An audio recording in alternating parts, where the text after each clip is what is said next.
그는 교수가 되겠다는 꿈을 안고 200불과 간단한 옷 몇 가지 든 가방을 가지고 미국에 갔습니다. 악착같이 공부해 동양인 최초로 미국 정치학 박사학위를 받고 100대 1의 경쟁을 이겨 LA 페퍼라인 대학교 교수가 됩니다. 그리고 2,000명 교수 가운데 최우수 교수상을 받고 총장 후보까지 오르지요. 이렇게 승승장구하던 그가 갑자기 얼굴이 노래지면서 한달이 오면서 피를 토합니다. 가난입니다.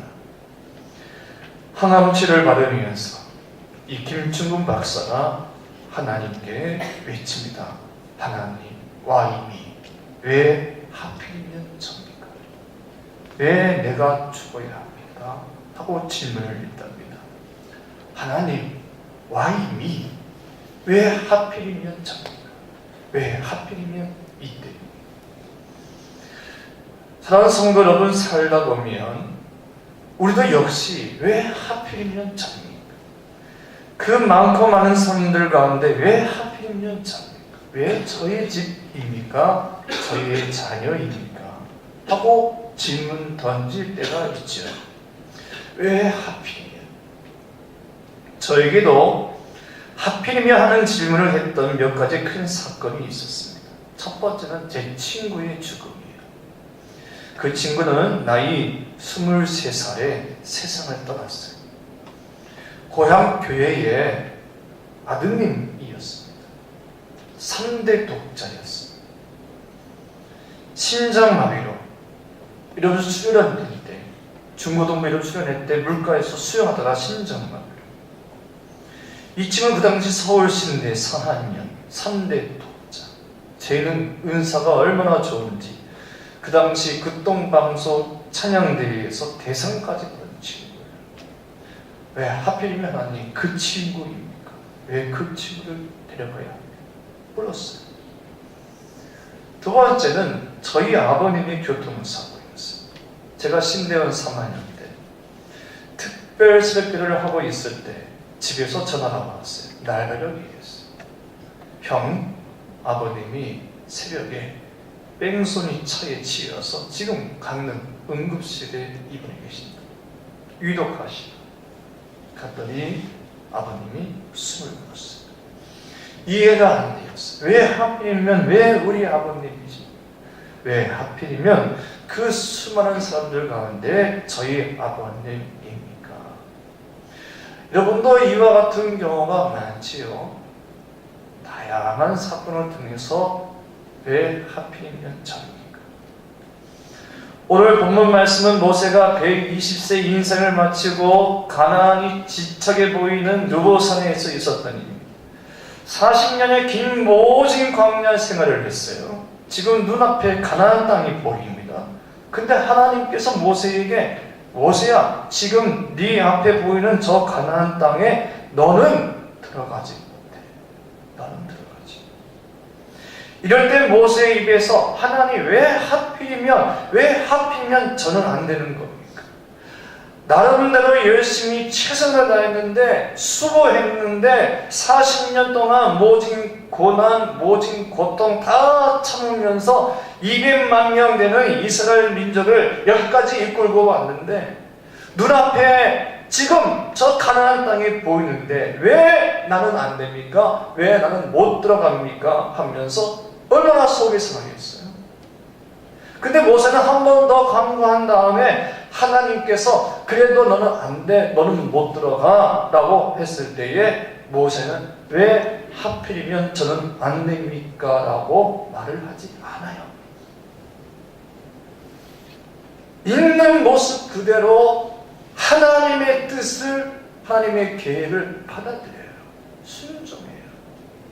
그리고 그 자리에 일어나서 이스라엘 온 백성들에게 모세의 마지막 설교, 유언과 같은 설교, 그걸 신명기라고 하죠. 그 신명기를 선포를 합니다.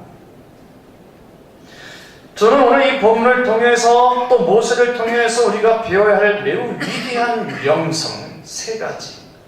그리고 이 영성은 우리가 죽을 때까지 구하고 또 사모해야 하고 노력해야 하는 영성임을 알았어요. 첫 번째 영성은 시작. 종의 영성. 종의 영성.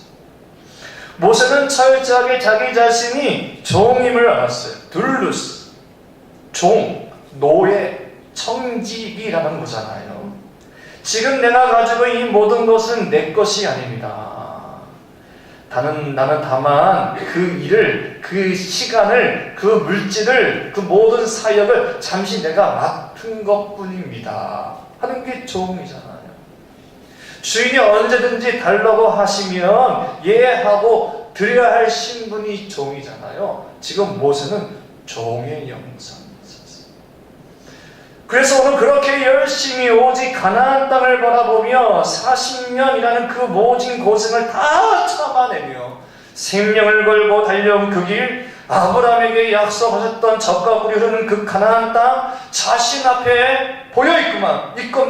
우리 다 함께 4절 말씀을 읽겠습니다. 시작. 아브라함과 이삭과 야곱에게 맹세하여 그 후손에게 주리라 한 땅이라 내가 내 눈으로 보게 하였거니와 너는 그로 건너가지 못하리라 하시매. 눈에 보여주시면서 봐라야 모세야, 저게 가나안 땅이야. 저게 젖과 꿀인 가나안 땅이야. 내가 아브라함에게 약속해 줬던 가나안 땅이야. 멋있지? 근사하지? 보여주시면서 근데 너는 안 돼. 너는 못 들어가. 나는 들어가지 못해. 여러분 이거 웬만한 사람이면 섭섭해서 넘어질 수밖에 없는 자리예요. 웬만한 사람이면 섭섭해서 쉽게 수용할 수, 받아들일 수 없는 자리예요. 그럼에도 불구하고 모세는 이 하나님의 말씀에 원망하지 않습니다. 불평하지 않습니다. 그 뜻에 순종합니다. 그에게 무엇이 있었길래? 둘루스, 종의 영성이 있었기에 내 것이 아니고 내가 한 일도 아니고 나는 다만 하나님의 심부름꾼이니까 그 섭섭한 자리에서도 섭섭하지 않고 하나님의 뜻을 받아들여요. 할렐루야. 그래서 5절 말씀에 시작. 이에 여호와의 종 모세가 여호와의 말씀대로 모압 땅에 죽어. 그래서 모세를 보고 뭐라고요? 여호와의 종. 오늘 우리가 모세를 통해서 배워야 할 영성은 종의 영성입니다. 두 번째 영성은 시작. 온유의 영성이요. 우리도 잘 알겠지만 모세 애굽 땅에 있을 때에 아람으로 사람을 죽인 사람이죠. 무엇 때문에 사람을 죽였어요? 억울하게 고통당하는 이스라엘 사람의 모습을 보고 참지 못해 사람을 죽였어요. 혈기 때문에. 그만 혈기 때문에 사람을 죽였어요. 그리고 출애굽기 32장의 말씀을 보면 모세가 시내산에서 하나님이 주신 식기면을 가지고 내려오다가 산 밑에서 이스라엘 백성들이 금송아지를 섬기는 것을 보고 화가 나서 그만 참지 못해 하나님이 주신 십계명 돌비 비석을 바닥에 던지지요. 여러분 아무리 화가 나도 하나님의 손으로 직접 쓰신 그 비석을 던져 깨뜨리면 돼요, 안 돼요? 우리 막 부부싸움하다가 너무너무 화가 나는 거야. 갑자기 그냥 아내가 화를 돋구고 자식이 막 화를 돋궈서 막 혈기가 나서 흥분할 수가 없는데 내 눈앞에 뭐가 있냐면 고려청자가 보이네. 고려청자. 조선 백자가 있어요. 그러면 그 화가 난다 그러면 고려청자를 들어서 깨트릴 수 있을까 없을까? 근데 그 순간에 안 되지, 이거 깨트리면 안 되지, 아깝잖아. 얼마나 귀한 건데. 그래 안 그래요? 아니 이 사람들은 다들 혈기가 얼마나 강하면 고려 천자도 너무너무 화가 나도 여러분 하나님이 직접 새긴 돌비를 깨뜨리면 돼요 안 돼요? 그 정도로 이 모세가 혈기가 아주 많습니다. 깨뜨려요. 그것뿐만 아닙니다. 민수기 20장에 보면 이스라엘 백성들이 물이 없다고 하면서 당신 때문에 우리가 광야에서 죽게 되었다고 불평하지요. 모세를 죽이겠다고 달려드는 거예요. 이때 모세가 매우 화가 나요. 그래서 반석을 한 번 쳐야 하는데 몇 번 쳐요? 2번을 쳐요. 혈기 때문에 화가 나서 감정을 컨트롤하지 못해서 그만 반석을 2번이나 들였어요. 그런데 민수기 12장 3절에서 이런 모세를 두고 뭐라고 이야기하느냐 하면 다 함께 시작. 이 사람 모세는 온유함이 지면의 모든 사람보다 더하더라. 이 사람 모세는 온유함이 지면의 모든 사람보다 더하더라. 온 세상의 모든 사람들보다 그 온유함이 가장 뛰어나다, 높다는 거예요. 아니 무엇을 보고 그렇게 성격이 급한 사람, 혈기가 많은 사람, 다혈질적인 사람 보고 하나님께서 뭐라고요? 온유해야 돼요. 온유. 우리가 앞에 있는 사건, 중간에 있는 사건, 모세가 한 행동을 보고 이거는 온유하다고 안 돼요. 근데 하나님은 모세를 뭐라고요? 온유하다고 인정을 해주고 있어요. 여기서 온유라는 말은 히브리어로 아나바라는 아나바 뜻은 시작. 굽히다, 굴복하다, 절한다, 구부린다, 낮아진다 이런 뜻이. 굽힌다, 허리를 굽힌다, 굴복한다, 구부린다, 자세를 구부린다, 낮아진다. 이런 게 온유. 신앙적인 의미로는 자신의 기분, 자신의 감정이 아닌 뜻에 맡기며 사는 것을 온유라고 해요. 그럼 여러분, 굽힌다, 굴복한다, 절한다, 구부린다, 낮아진다. 여기에 하나의 단서가 붙어요. 무엇에 의하여 굴복하고 무엇에 의하여 굽히고 무엇에 의하여 낮아지느냐. 스스로 자신의 몸을 낮추는 거예요. 온유라고 해요. 그 무엇이 무서워서 그 어떤 것을 보상받기 위해서 타의에 의하여 굽히는 것이 아니라 내 스스로 그 어떤 조건도 그 어떤 보상도 그 무엇이 무서워서가 아니라 내가 내 스스로 자발적으로 자신을 낮추고 몸을 굽히는 걸 온유라고 해요. 할렐루야. 자발적이에요. 그 가장 온유의 대명사, 온유의 가장 큰 대명사적인 사건이 우리 예수님이 겟세마네 동산에서 기도하실 때 하나님께 마지막으로 아버지여 나의 원대로 마옵시고 아버지의 뜻대로 마옵소서. 이게 온유예요. 나 나름대로의 생각이 있어. 나 나름대로의 계획이 있어. 나 나름대로의 뜻이 있는데 원치 아니할 때 강제가 아니라 내가 내 스스로 자발적으로 그 뜻을 받아들이는 것, 거기에 맡기는 걸 온유라고 해요. 모세는 그래서 온유의 영성이 있었어요. 그래서 하나님께 칭찬하는 거예요. 모세야, 너는 안 돼. 너는 들어갈 수 없어. 너는 저 가나안 땅에 못 들어가. 그럴 때 모세는 왜 안 되는데요? 왜 하필이면 난 안 되는데? 그러지 않았어요. 그래서 모세를 보고 온유하다라고 한 거예요. 할렐루야. 아멘입니까? 무서워서가 아니라 자발적으로 너는 안 돼. 이건 내 뜻이야. 그럴 때에 모세가 자발적으로 그걸 순복했어요. 받아들였어요. 하나님의 뜻에 맡겼어요. 그래서 온유하다. 우리 장로교는 종교교사 카빈 선생의 교리를 따르는 교단인데, 제가 신학교 다닐 때 온유한 선지자 존 칼빈이라는 책을 보게 되었습니다. 칼빈은 프랑스의 스트라스부르로 가는 중에 제네바에 잠시 들리게 돼요. 거기서 윌리엄 파렐이라는 사람을 만나게 됩니다. 파렐은 제네바에서 당신이 하나님의 말씀을 전해짐으로 이 제네바시를 좀 바로 잡아달라고, 개혁해달라고 부탁을 받지요. 그래서 칼빈이 3년 동안 제네바에서 말씀 사역을 열심히 합니다.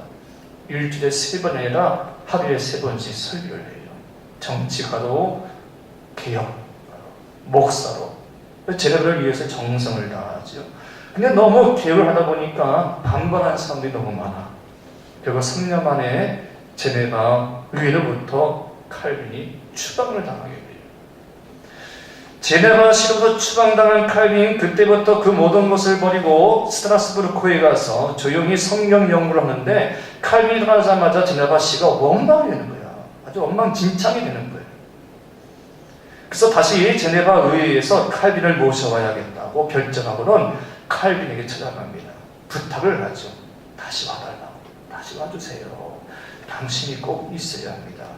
여러분, 그럴 때 저 같으면, 야, 언제는 내쫓더니 다시 오라고 해? 그럴 거예요. 그죠? 쫓아낼 때는 언제든지 다시 오라고 해. 아니, 난 안 간다고. 그런 도시는 안 간다고. 그럴 텐데 칼빈은 이렇게 말을 합니다. 하나님께서 부르시면 가야죠. 하나님께서 부르시면 가야죠. 언제는 내쫓더니 이제는 다시 오라고 해. 그렇게 말하지 않거든요. 하나님이 오라 하시면 가야죠. 그래서 제네바에 가서 다시 열심히 사역해서 제네바시를 세계 낙원의 제네바로 만듭니다. 온유란 바로 이런 거예요. 자기 기분, 자기 감정대로 살지 아니하고 멀리 내다보면서 하나님의 뜻에 조용히 자발적으로 순복하고 그 하나님의 뜻에 맡기며 사는 것을 온유라고 해요. 아멘. 이 모세의 온유예요. 세 번째 모세의 영성은 시작 임명의 영성. 첫 번째는 무슨 영성? 정의 영성. 두 번째는 온유의 영성. 세 번째는 임명의 영성. 이것을 꼭 배워야 합니다. 5절 6절 다시 한번 읽겠습니다. 시작.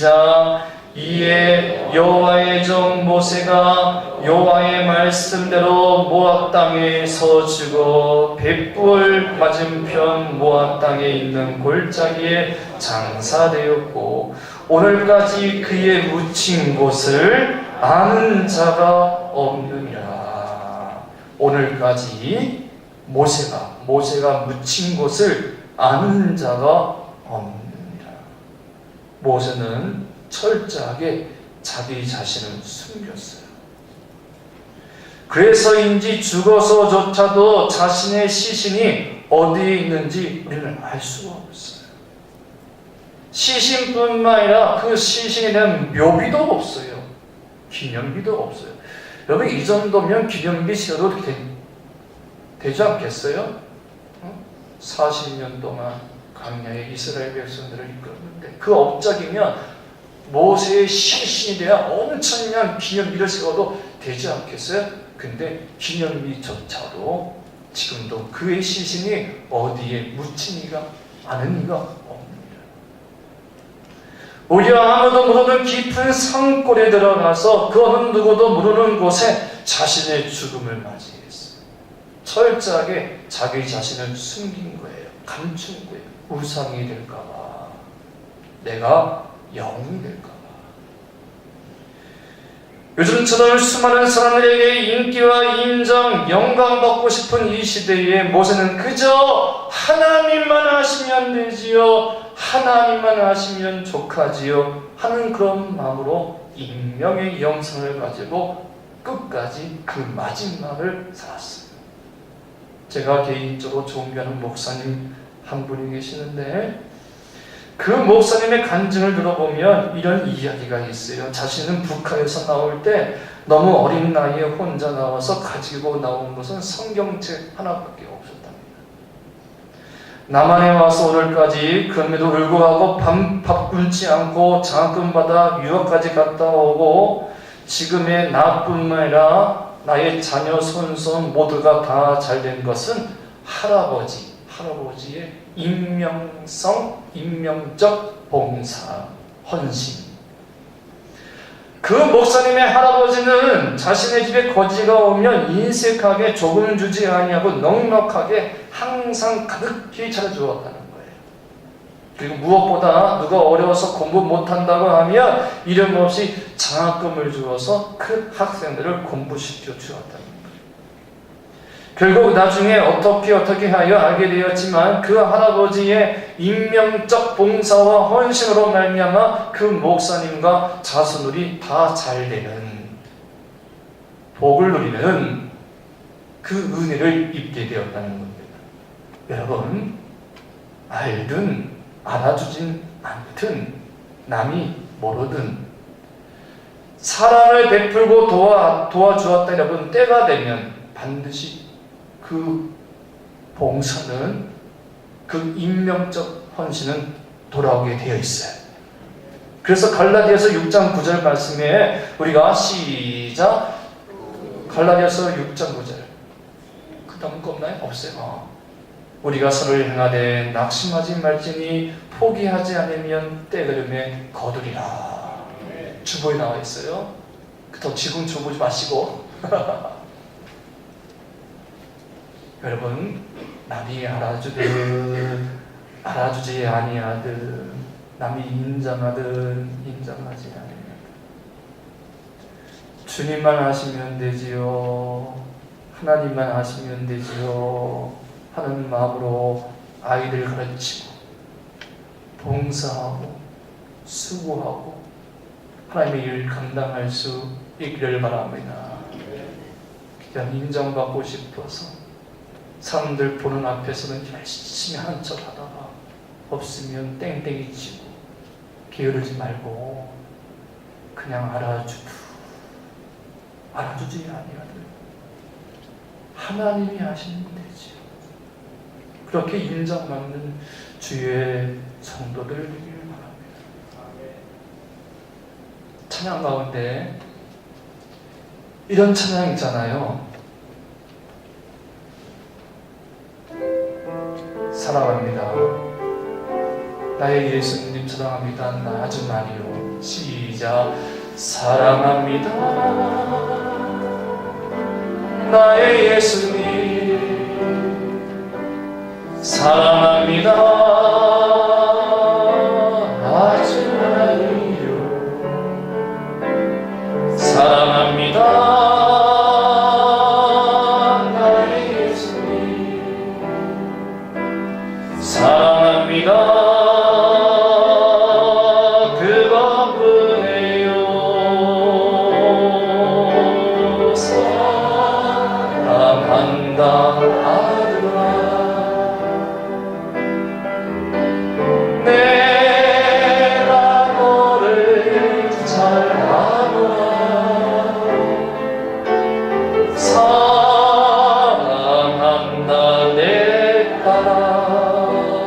내게 축복, 내게 축복 더하. 사랑합니다. 나의 예수님 사랑합니다. 나의 예수님 사랑합니다. 아주 많이요. 사랑합니다. 나의 예수님 사랑합니다. 그것뿐이에요. 그것뿐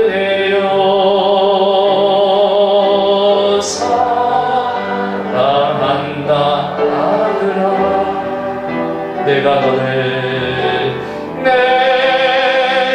너를 잘 알아. 사랑한다 내 딸아. 내 주고 사랑합니다 예수님, 사랑합니다 예수님, 아주만이요 그것뿐이에요 했더니 예수님이 하신 말씀이 사랑한다 아들아, 나도 사랑해. 내가 너를 잘 알아. 내가 너를 잘 알아. 오늘 10절 말씀 보면 그 후에 하나님에 대한 모세의 평가가 나와요. 이스라엘 모세와 같은 선지자가 일어나지 못하였느니 모세는 여호와께서 대면하여 아시던 자요. 지금까지 모세와 같은 이가 없었다. 그리고 하시는 말씀이 여호와께서 대면하여 아시던 자. 하나님이 대면하여 아시는 자. 여러분 이게 뭐냐는 줄 알아요? 대면하여 아는 자란 말은 하나님이 가장 친한 사람, 가장 친하여 하나님이 가장 잘 아는 자. 모세는 하나님이 가장 잘 아는 자. 사랑한다 아들아, 내가 너를 잘 알아. 여러분, 대부분 많은 사람들이 자신보다 높고 출세한 사람들, 높은 사람들, 그 성공한 사람들, 유명한 사람들 만나면 달려가서 아는 척을 해요. 제가요 누구예요. 그래 여러분, 내가 그 유명한 친한 사람과 친연한 척하는 것도 중요하지만 정말 중요한 것은 그 사람이 나를 아는가가 더 중요하겠지. 내가 하나님과 친한 것도 중요하지만 오늘 말씀처럼 하나님이 내가 너를 잘 알아.